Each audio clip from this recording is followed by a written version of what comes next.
Hello students, मैं अंजलि पयाल स्वागत करती हूं आपका आईसीटी वर्चुअल क्लासरूम देहरादून से। कैसे हैं आप सब लोग?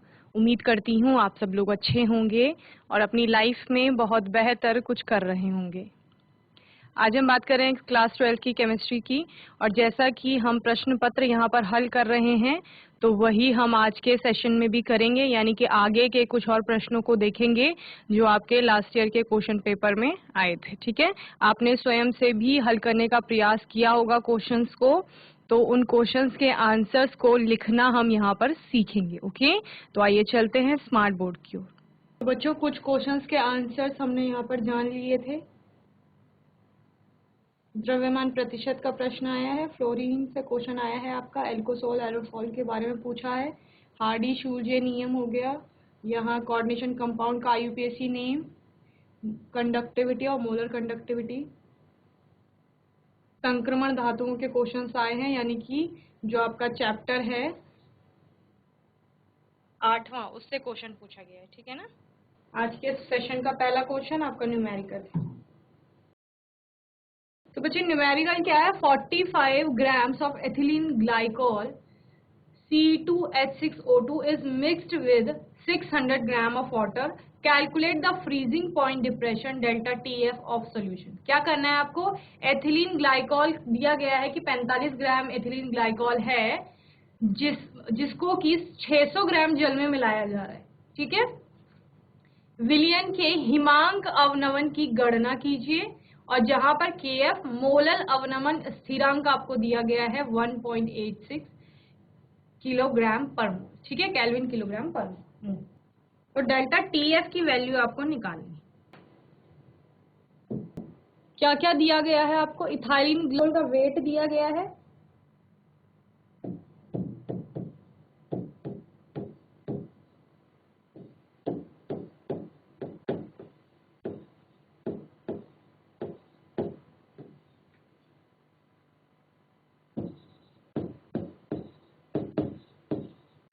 द्रव्यमान WB, सोल्यूट WB लेते थे आप, WB is equal to 45 gram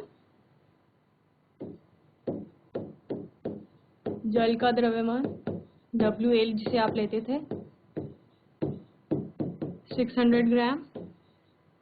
okay, KF की वैल्यू यहाँ पर आपको दी गई है, KF is equal to 1.86 kelvin kilogram पर मोल इनवर्स।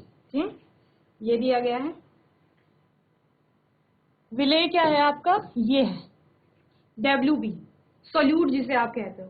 ठीक है ना। हम क्या कह रहे थे? हम कह रहे थे बच्चे कि हमने एक बीकर लिया, इसमें लिया हमने सॉल्वेंट A, जिसमें हमने सॉल्वेंट B को मिक्स कर दिया है। ठीक है, A का द्रव्यमान WA हमारे पास है जो कि जल है यहाँ पर 600 ग्राम, वहीं पर B जिसका द्रव्यमान कितना हो जाएगा? WB हो जाएगा, जो कि कितना है आपका 45 ग्राम, 45 ग्राम है। ठीक है, इसको मिलाने पर हिमांक में यानी फ्रीजिंग पॉइंट में डिप्रेशन अवनमन कितना होगा वो हमें ज्ञात करना है। तो वो क्या है? वो डेल्टा टीएफ है। ठीक है, इससे पहले हमें क्या निकालना होता है? इससे पहले हमें ज्ञात करना होता है एमबी।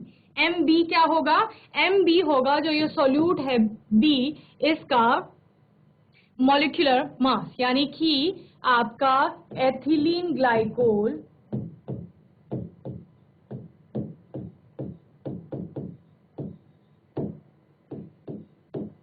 जो कि क्या है? C2H6O2।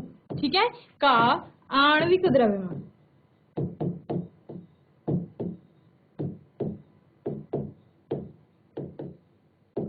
ओके, तो वो कितना होगा बच्चे? वो MB होगा।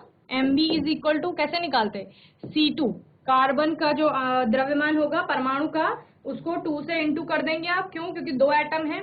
2 × 12 कितना हो जाएगा? 24 प्लस हाइड्रोजन का कितना है आपका?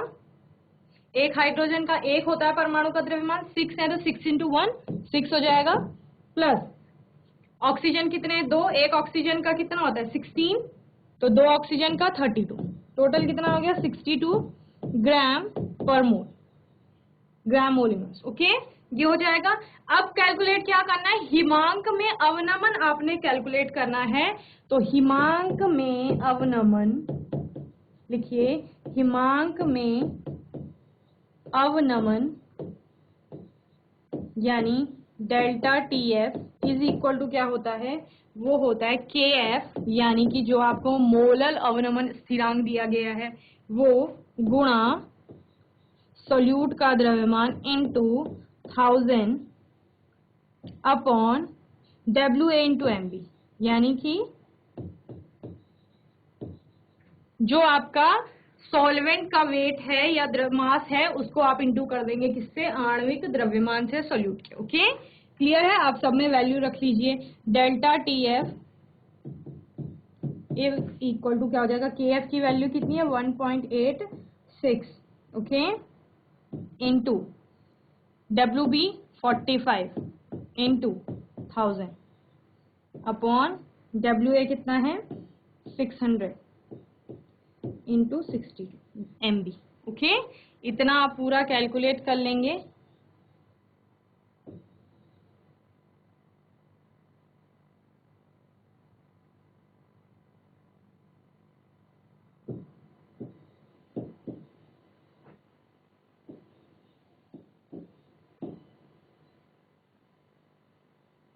ये आपकी वैल्यू आ, ओके।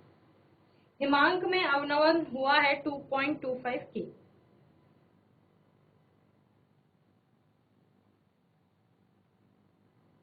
केल्विन। ओके, तो ये आपका प्रश्न था। कभी कभी आपको क्वेश्चन में सेकंड पॉइंट भी दे सकता है कि विलयन का हिमांक बताइए कि जो ये विलयन बना है इसका हिमांक होगा कितना। ठीक है, तो विलयन का हिमांक कितना होगा, शुद्ध जल का जो हिमांक होगा उसमें से आप हिमांक में अवनमन को माइनस कर देंगे तो आपको क्या मिल जाएगा बच्चे, आपको विलयन का हिमांक मिल जाएगा। ओके,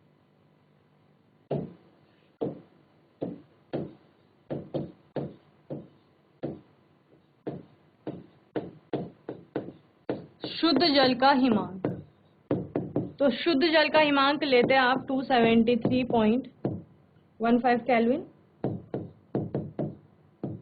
ठीक है, विलयन का हिमांक क्या होगा,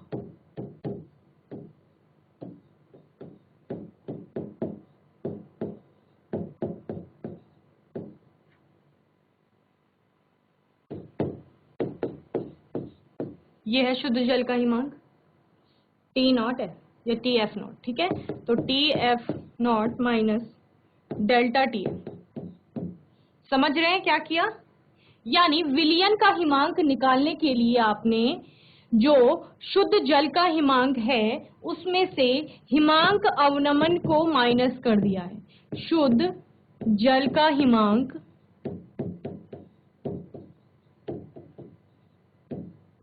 माइनस हिमांक में अवनमन,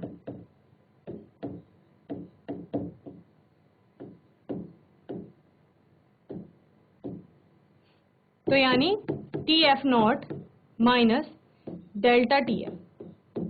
ओके, तो आपने क्या किया 273.15 माइनस 2.25।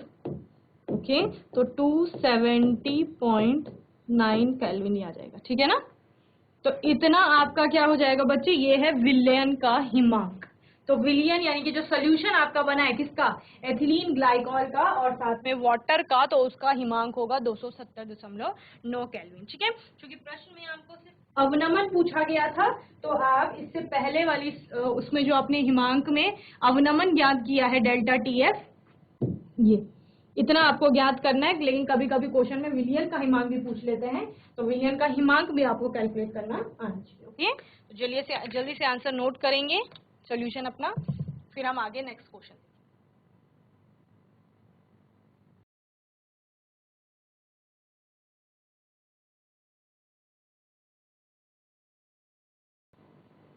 विलियन का हिमांक भी ज्ञात करेंगे।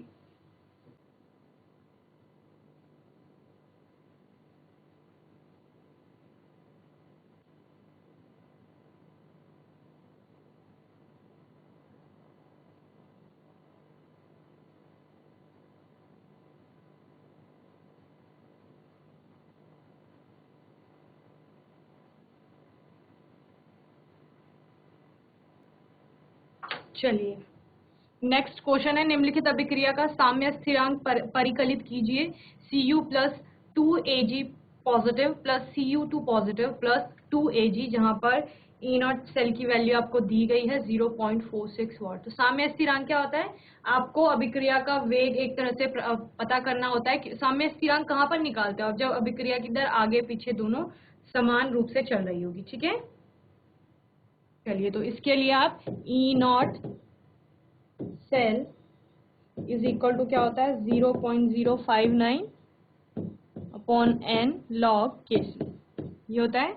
इसमें आप वैल्यू पुट कर देंगे। ई नॉट सेल की वैल्यू कितनी है 0.46 volt is equal to 0.059 upon 2 positive है लॉग Kc।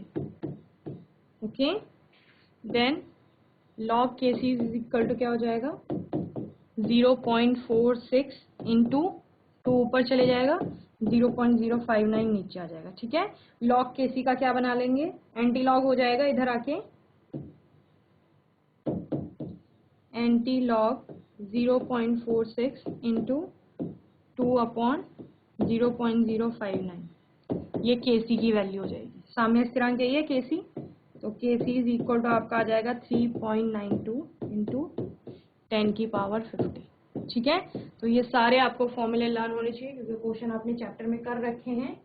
तो इस प्रकार से आप क्या निकाल लेंगे, साम्य स्थिरांक, इसका ज्ञात कर लेंगे। ओके, चलिए नेक्स्ट क्वेश्चन है, निम्नलिखित परिस्थितियों में क्या प्रेक्षण होंगे, यानी ऑब्जर्वेशंस बताने हैं आपने। ये परिस्थितियां आपको दी जा रही हैं इन परिस्थितियों के लिए। ठीक है, जब प्रकाश किरण पुंज कोलाइडी सॉल में से गमन करता है, तो आपने प्रकाश किरण पुंज यानी कि बीम ऑफ लाइट, प्रकाश की किरण को किसी को कोलॉइडी विलयन से गुजार कर देखा होगा। कोलॉइडी विलयन जैसे आपका दूध हो गया, या फिर आपने क्या कहा है घने जंगल के बीच में सूर्य का प्रकाश गमन कर रहा है, या आपने कभी रूम में किसी छोटे से छिद्र से प्रकाश को आते हुए देखा होगा। तो इस प्रकार से किसी कोलॉइडी विलयन से जब आपका क्या हो रहा है, प्रकाश का पुंज गमन कर रहा है, तो वो क्या देता है, वो एक प्रकार का रास्ता बनाता है जिसको हम टिंडल प्रभाव के द्वारा समझते हैं। When a beam of light is passed through a colloidal solution, then a scattering of light is observed.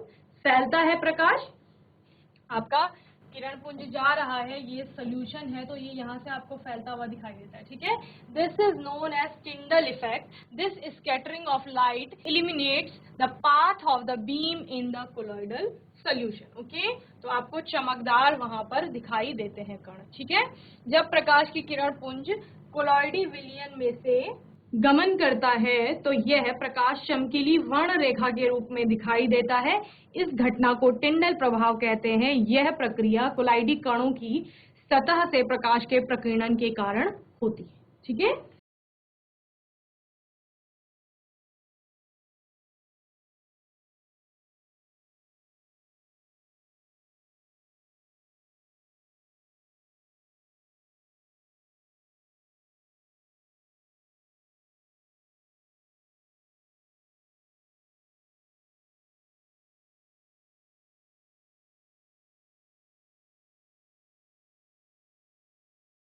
Next है आपका जल योजित फेरिक ऑक्साइड सॉल में NaCl वैद्युत अपघट्य मिलाया जाता है। तो मिलाने पर क्या ऑब्जर्वेशन आपको देखने को मिलेगी वो बतानी है। ठीक है, तो जब भी जल योजित फेरिक ऑक्साइड से क्या समझते हैं कि वाटर में उसका सोल्यूशन बना हुआ है। ठीक है, उसमें अगर आप NaCl ऐड करेंगे, वो वैद्युत अपघट्य की तरह बिहेव करेगा, तो क्या होंगे, आयंस में वहां पर आपको टूटते हुए दिखाई देंगे। When NaCl is added to ferric oxide solution, it dissociate to give Na positive and Cl negative ions. Particles of ferric oxide solution are positively charged, thus they get coagulated in the presence of negatively charged Cl ions. Okay? जब NaCl को ferric oxide solution में मिलाया जाता है तो यह Na positive और Cl negative ion देने के लिए वियोजित हो जाता है, यानी डिसोशिएट हो रहा है। फेरिक ऑक्साइड सोल्यूशन के कण धनावेशित होते हैं, इस प्रकार वे ऋणावेशित Cl नेगेटिव आयनों की उपस्थिति में स्कंदित हो जाते हैं, जिसे हम क्या कह रहे हैं, कोगुलेशन। ओके,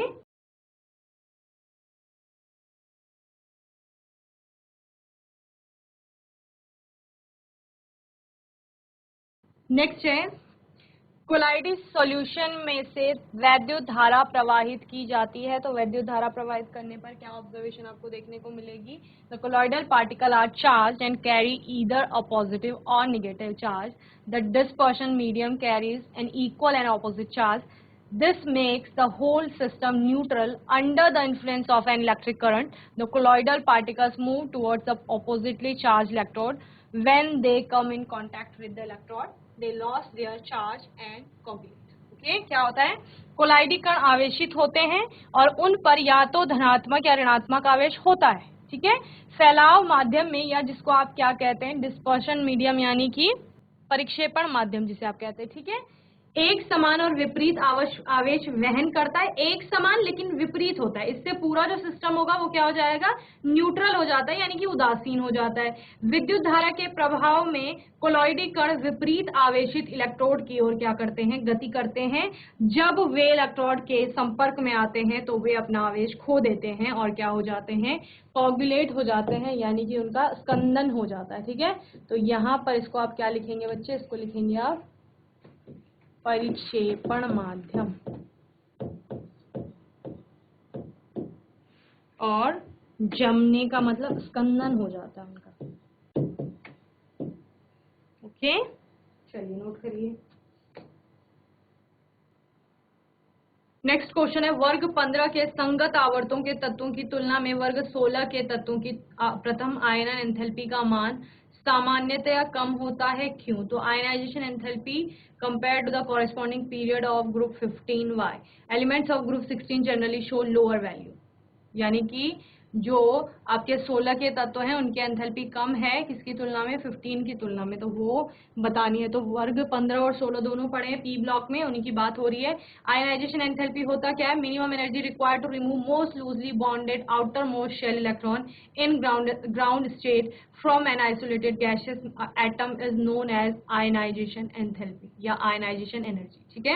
आयनाइजेशन एंथैल्पी बच्चे होता क्या है, जब हम कह रहे थे कि किसी भी परमाणु के जो बाह्यतम कोश है वहां से किसी इलेक्ट्रॉन को ग्राउंड स्टेट में, यानी कि जो उसकी सामान्य अवस्था है उसमें जब इलेक्ट्रॉन को बाहर निकालेंगे तो इलेक्ट्रॉन को बाहर निकालने के लिए वहां पर एनर्जी की रिक्वायरमेंट होगी, तो जितनी एनर्जी की आवश्यकता होगी वही उसकी क्या है, आयनाइजेशन एनर्जी है या एंथैल्पी है।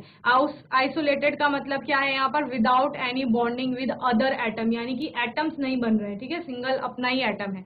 Ionisation enthalpy of group 15 and 16, electronic configuration of group 15 क्या होता है, NH2NP3 होता है, जैसे कि हमने नाइट्रोजन के केस में देखा था। Electronic configuration of group 16 element NH2NP4, जो कि किसके केस में, ऑक्सीजन फैमिली की केस में, okay. Due to extra stable half filled p orbitals, electronic configuration of group 15 element, the tendency of electron gain and loss is very less. Hence, if we want to remove electrons from NP3, larger amount of energy is required. ठीक है, क्या हो रहा है कि यहाँ पर एक और हाफ फील्ड p ऑर्बिटल्स आ रही है, किसमें, NP4 के केस में। NP3 में आप क्या देखेंगे, 3 आपकी हाफ फील्ड ऑर्बिटल्स है, ठीक है ना। NP3 का मतलब क्या है, NS2 यानी कि 2 इलेक्ट्रॉन यहाँ है, NP3 का मतलब क्या है, 3 इलेक्ट्रॉन यहाँ है जो कि कैसे हैं, अनपेयर्ड है या हाफ फील्ड ऑर्बिटल्स हैं। और 16 के केस में क्या है, NS2 NP4, तो NP4 यानी कि 2 ही ऑर्बिटल्स हैं आपकी जहां पर अनपेयर्ड इलेक्ट्रॉन पाए जा रहे हैं या हाफ फील्ड इलेक्ट्रॉन पाए जा रहे हैं, ठीक है। Due to extra stable half filled p orbital, electronic configuration of group 15 elements, क्या कहते हैं, स्टेबिलिटी कहां पर है, या तो तीनों ही हाफ फील्ड हो या तीनों ही फुल फील्ड हो, तो वो स्टेबल कॉन्फ़िगरेशन देता है। तो इनका कॉन्फ़िगरेशन थोड़ा स्टेबल टाइप का है, स्थायी है एज कंपेयर टू 16 से, इसीलिए क्या हो रहा है, इनको यानी कि जो ग्रुप 15 के तत्व हैं उनको ज्यादा एनर्जी देनी पड़ेगी जब हमें क्या करना पड़ेगा, वहां से इलेक्ट्रॉन को बाहर निकालना है, ठीक है। जबकि 16 वाले कम एनर्जी में भी इलेक्ट्रॉन को रिमूव कर लेंगे, ठीक है ना। तो यही रीजन है, क्योंकि एक और p का इलेक्ट्रॉन एक ज्यादा है जिसकी वजह से पेयरिंग हो रही है यहाँ पर, और अब 2 ही इलेक्ट्रॉन हैं आपके, तो इनका स्थायित्व तो कम होता है as compare to group 15, okay. That's why क्या हो रहा है कि एनर्जी जो है आयनाइजेशन एंथैल्पी वो ग्रुप 16 की कम है, समझ रहे हैं? यानी सिंपली ग्रुप 15 में चूंकि हाफ फिल्ड कॉन्फ़िगरेशन देखने को मिल रहा है, जिसके कारण स्टेबिलिटी आ रही है उनके एटम में, इसीलिए उनको ज्यादा एनर्जी देनी पड़ेगी, या आप क्या कहेंगे, ग्रुप 16 को कम देनी पड़ेगी। ओके, चलिए नोट करेंगे जल्दी से। नेक्स्ट है तो क्वेश्चन नंबर 23 का ये क था, यानी पहला पार्ट 2 मार्क्स का है ये। दूसरा है आपका ये 1 नंबर का है, H2O एक द्रव है तथा H2S एक गैस है, क्यों? तो H2O और H2S बच्चे आपने कहां पर पढ़ा था? जहां पर आप ऑक्सीजन फैमिली की बात करते हैं, ठीक है, ऑक्सीजन फैमिली की बात करते हैं, यानी ऑक्सीजन परिवार वर्ग 16। ग्रुप 16 कौन सा है? पी ब्लॉक का चैप्टर है आपका, ठीक है, वहां से क्वेश्चन आया है। तो यहाँ पर H2O और H2S क्या है? जब हम कह रहे हैं कि ग्रुप 16 के जो आपके एलिमेंट है वो हाइड्रोजन से क्या करेंगे? रिएक्ट करेंगे, ठीक है। तो हाइड्रोजन से रिएक्ट करके हाइड्राइड बनाते हैं। तो यहाँ पर H2O और H2S जो बन रहा है वो क्या है? कंपाउंड है, वर्ग 16 के तत्वों के कंपाउंड्स हैं ये। और इन कंपाउंड में उन्होंने बोला है कि अगर H2O बन रहा है तो वो लिक्विड है, जल है ना, तो जल आपने लिक्विड में देखा है। वहीं H2S ये आपने किस फॉर्म में देखा है? गैसियस स्टेट में देखा है, यानी गैस के रूप में देखा है। तो कैसे हो रहा है? In H2O there is a hydrogen bonding because oxygen has a high electronegativity. Oxygen क्या है? ज्यादा विद्युत ऋणात्मक तत्व है आपका। आप कहते हैं कि पूरी आवर्त सारणी में सबसे ज्यादा जो इलेक्ट्रोनेगेटिव एलिमेंट है वो फ्लोरीन है, और फ्लोरीन के बाद जो सेकेंड नंबर पे आता है वो क्या है बच्चे? वो ऑक्सीजन है। तो H2O में क्या है? वही ऑक्सीजन है, और साथ में क्या है? हाइड्रोजन बॉन्डिंग वहां पर आपको देखने को मिलेगी, because oxygen has a high electronegativity, क्योंकि ऑक्सीजन क्या है? अधिक विद्युत ऋणात्मक है। So the hydrogen atoms from other molecule of water form a hydrogen bond with oxygen resulting in intermolecular hydrogen bonding. क्या होगा? H2O और H2O के जो मॉलिक्यूल होंगे उनके बीच में क्या पाई जाएगी? इंटरमॉलिक्यूलर हाइड्रोजन बॉन्डिंग पाई जाएगी। Therefore at room temperature H2O is a liquid and H2S is a gas, जबकि H2S के केस में आपको वो वाली हाइड्रोजन बॉन्डिंग देखने को नहीं मिलेगी, ठीक है ना। चलिए, सल्फर की तुलना में ऑक्सीजन परमाणु का आकार छोटा एवं विद्युत ऋणात्मकता अधिक होती है, जिसके कारण H2O हाइड्रोजन बंध का निर्माण करता है और H2O के अणु एक दूसरे से जुड़े रहते हैं। इसका कारण HO द्रव अवस्था में पाया जाता है, ठीक है। H2S में हाइड्रोजन बंध की अनुपस्थिति के कारण यह गैस अवस्था में पाया जाता है। तो यानी बच्चे इस क्वेश्चन में मेन रीजन क्या है? मेन रीजन है हाइड्रोजन बॉन्डिंग, ठीक है ना। H2O में आपको हाइड्रोजन बॉन्डिंग देखने को मिल रही है कि वहां पर पाई जा रही है, और H2S में वो हाइड्रोजन बॉन्डिंग अनुपस्थित है। इसी वजह से H2O द्रव है और H2S क्या है? गैस है। और हाइड्रोजन बॉन्डिंग का आप कारण बताएंगे कि H2O में चूंकि ऑक्सीजन क्या है? ज्यादा इलेक्ट्रोनेगेटिव है, इस वजह से वहां पर अधिक विद्युत ऋणात्मकता के कारण ऑक्सीजन और हाइड्रोजन और H2O मॉलिक्यूल्स के बीच में हाइड्रोजन बॉन्डिंग देखने को मिली, ठीक है। चलिए जल्दी से हम नोट करेंगे।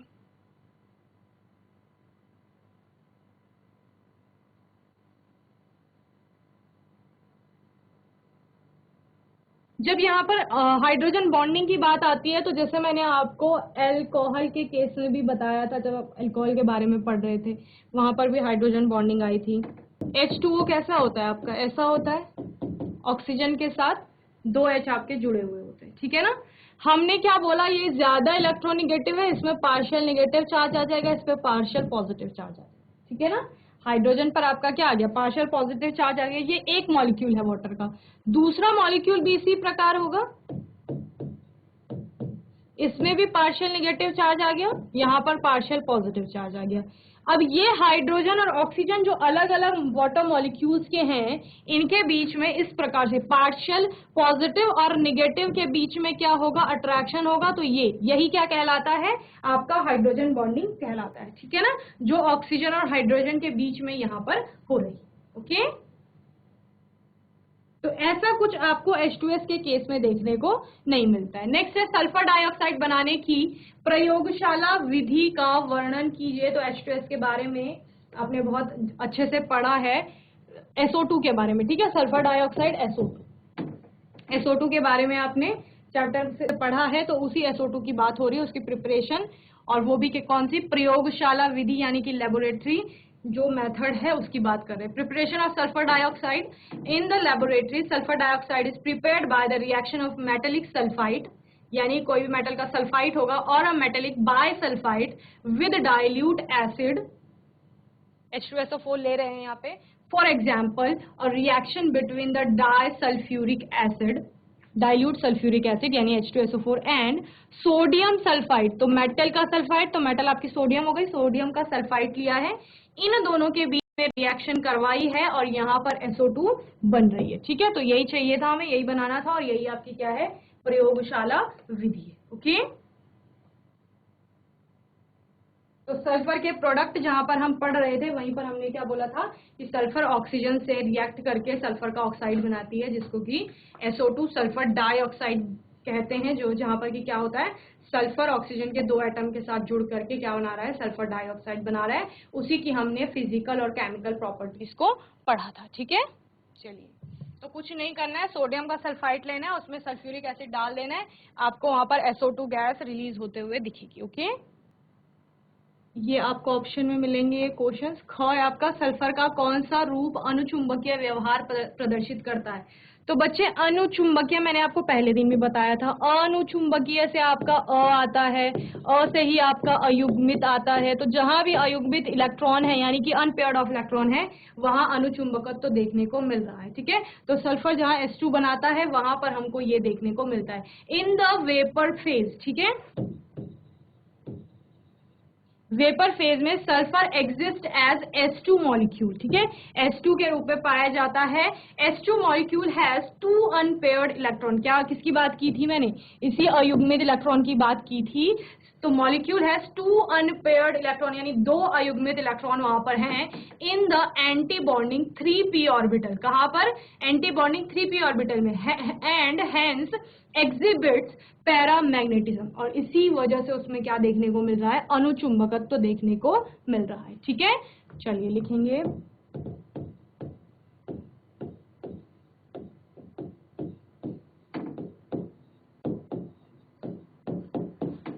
सल्फर के H2 अणु में 2 अयुग्मित इलेक्ट्रॉन पाए जाते हैं,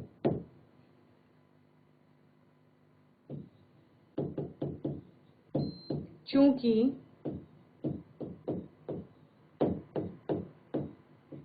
अयुग्मित इलेक्ट्रॉन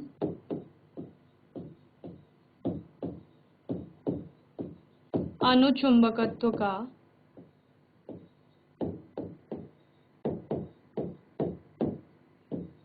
कारण बनते हैं, अतः सल्फर का यह रूप भी अनुचुंबकीय व्यवहार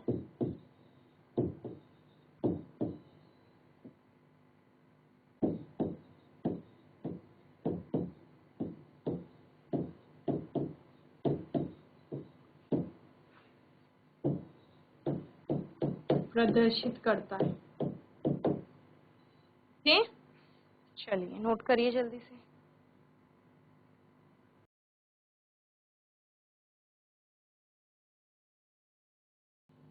तो बच्चे आज के सेशन में हमने कुछ और प्रश्नों के उत्तर जाने, कुछ न्यूमेरिकल्स भी यहाँ पर आए। न्यूमेरिकल भी आपके एग्जाम में काफी पूछे जाएंगे अलग अलग टॉपिक से, जैसे हिमांक का, अवनवन, नमन का हमने आज न्यूमेरिकल देखा, उसी प्रकार से इसी चैप्टर सोल्यूशन चैप्टर के आपके अलग अलग प्रकार के न्यूमेरिकल पूछे जा सकते हैं। ठीक है, तो सभी की आपने अच्छे से तैयारी करते रहना है। चैप्टर में चूंकि आपने सब कुछ अच्छे से पढ़ रखा है तो उनको बार बार आप रिवाइज करते रहेंगे। ओके, कोई डाउट होगा, क्वेश्चन होगा तो आने वाले सेशन में आप लोग पूछ लेंगे। और तब तक के लिए ICT वर्चुअल क्लासरूम से जुड़ने के लिए धन्यवाद।